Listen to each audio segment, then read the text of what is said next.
Chegamos agora nas métricas financeiras. Todo mundo quer mensurar um pouco essas coisas, ter o Unit Economics, é um termo bonito, né?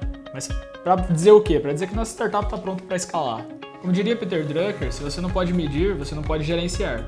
E a gente quer gerenciar esse crescimento exponencial da nossa startup nesse momento. Mas não adianta medir métrica de vaidade, métrica que não vai agregar nada ao nosso negócio.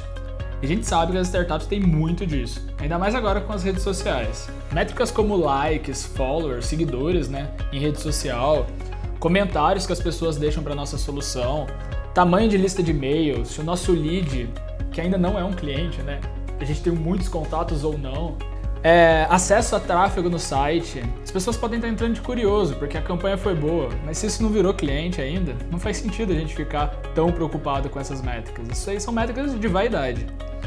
Downloads do app, inclusive, se as pessoas não estão se retendo ali a solução. Saímos na imprensa, essa é ótima, né? O empreendedor adora quando sai na imprensa, aparece. Pode ser uma estratégia de aquisição interessante, construção de marca, né? Mas são métricas de vaidade, a gente sabe disso. No final do dia, seguidores, curtidas, notícias na imprensa não pagam as contas. O que paga a conta são os clientes. Então vamos nos atentar às métricas que dizem como que esses clientes estão pagando as nossas contas, né? O LTV, Lifetime Value, valor do tempo de vida desse cliente com a gente, e o quanto que custa para a gente trazer esse cliente. Tão simples quanto. Se a gente já comprovou todas as etapas anteriores, já testou todos os nossos modelos, a gente entrega um produto que agrega valor, e a gente já entendeu quais estratégias de aquisição são mais estratégicas de fato para a gente fazer o go-to-marketing para o mercado, então vamos trazer cliente de forma recorrente e mensurar, vamos colocar à prova essas estratégias nossas e verificar se essa conta para de pé. A questão é, a gente mudou de um paradigma nos últimos anos de um modelo linear de crescimento e de desenvolvimento de negócios. Antes o que a gente tinha? Uma preocupação muito grande com o custo do produto. Por quê? Porque a margem de contribuição nossa, a receita, a venda que a gente fazia menos o custo do produto, essa margem de contribuição que mostrava o potencial de crescimento do negócio.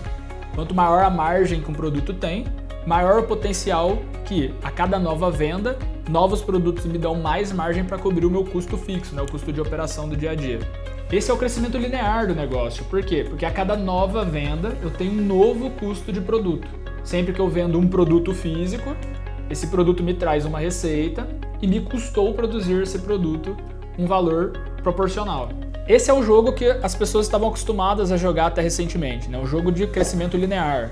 De cada venda eu tenho um custo para produzir o produto. O jogo das startups é um pouco diferente. Se a gente pensa numa startup 100% de base tecnológica, um software, um aplicativo, ok, a gente até teve um custo de pessoal, programador, ou o próprio preço do CTO, né, o valor de oportunidade dele no mercado, mas trazer um novo cliente não implica em um custo de produção. Uma pessoa para acessar um WhatsApp não vai gerar um custo a mais proporcional para o WhatsApp, para o Facebook no caso. Uma pessoa a mais usar um aplicativo, uma coisa que é 100% digital, não vai trazer um custo de produção a mais. Então o nosso custo de produção ele acaba seguindo uma curva flat mesmo com o crescimento do negócio. Pelo menos o custo variável, né? Mesmo que o custo fixo a gente tem equipe de tecnologia e tudo mais, a gente sabe que é um custo alto. Se o custo de produção por cada produto novo, né, vendido, cada pessoa que acessa a nossa solução a mais, ele não acompanha, né, eu não tenho um custo variável, eu não estou mais jogando o jogo de margem. Eu não estou mais jogando o jogo onde eu preciso vender produto e ter um descasamento entre o custo dele, porque eu já tenho naturalmente um modelo de negócio que é descasado, que é o modelo das startups. Por isso que a gente precisa entender o que acompanha, qual custo acompanha uma venda nova em uma startup. Quando uma venda nova é realizada numa startup, o custo do produto pode não acompanhar, mas eu tenho um custo para adquirir esse cliente que fez essa compra nova. Esse custo de aquisição do cliente acaba sendo fundamental.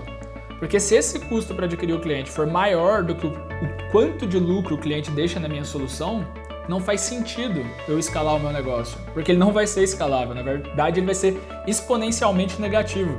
Cada novo cliente que eu trago, eu estou pagando para essa pessoa usar a minha solução, porque ao longo do tempo de vida dela, ela vai deixar menos dinheiro na mesa. Então eu já não estou falando mais de margem, já não estou falando mais de crescimento linear. Eu estou falando de uma máquina onde eu consigo trazer novos clientes, e eu sei como trazer esses novos clientes, por isso que a gente testou várias estratégias de aquisição. E aí, conforme eu trago novos clientes, eu aumento a minha receita exponencialmente. Se eu conseguir construir essa máquina e esse custo para trazer esse cliente é baixo, isso quer dizer que a cada novo cliente que eu trago um lucro maior para o meu negócio. Isso que a gente quer alcançar. Mesmo que esse lucro se realize ao longo do tempo de vida do cliente, né? A gente vai explorar e entender melhor o que é esse LTV e como que ele se comporta. O cliente da Netflix, por exemplo, fica ali 2, 3 anos com a empresa na solução. Então esse cliente ele vai realizando os pagamentos ao longo de 3 anos. Ao longo desses 3 anos, se ele deixa, sei lá, R$500 para a Netflix, o custo da empresa para trazer esse cliente tem que ser menor do que esses R$500, de preferência bem menor, para você ter uma curva mesmo de crescimento significativa. Por isso que a gente precisa sempre estar atento a esses indicadores e garantir que esse CAC, né, esse custo para adquirir o cliente, vai diminuindo ao longo do tempo. Lembra, a gente está falando de uma estratégia de foco. Quando a gente encontrou a melhor estratégia para adquirir os clientes e converter eles, a gente tem gás e energia e pode colocar, né, todo o trabalho da nossa equipe para poder otimizar esse canal, otimizar essa estratégia. Então no começo, provavelmente o custo de aquisição vai ser um pouco mais alto. Você não tem nome, não tem referência, ninguém conhece a sua solução. Então vai dar mais trabalho para você converter o cliente.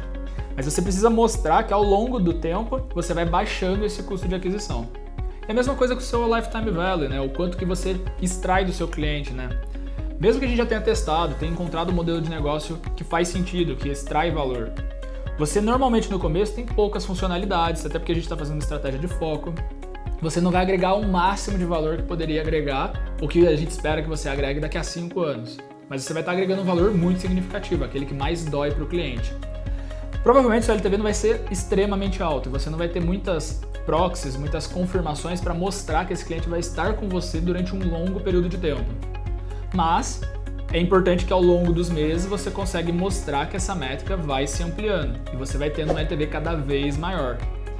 Essas tendências, elas já começam a mostrar e dar um cheiro muito importante para o negócio de para onde ele está caminhando, para quão escalável é essa startup, qual que é o potencial de crescimento que ela tem. Essa métrica ela mostra isso, o potencial de crescimento da startup. Provar que essa métrica para de pé financeiramente e que a tendência dela é de descolamento, né, de um LTV cada vez maior e um CAC cada vez menor, é provar que a startup tem potencial de escala. É provar que ela tem Product Market Fit. Então vamos explorar cada uma dessas métricas para a gente conseguir fazer isso com segurança e validar de fato o PMF da nossa startup.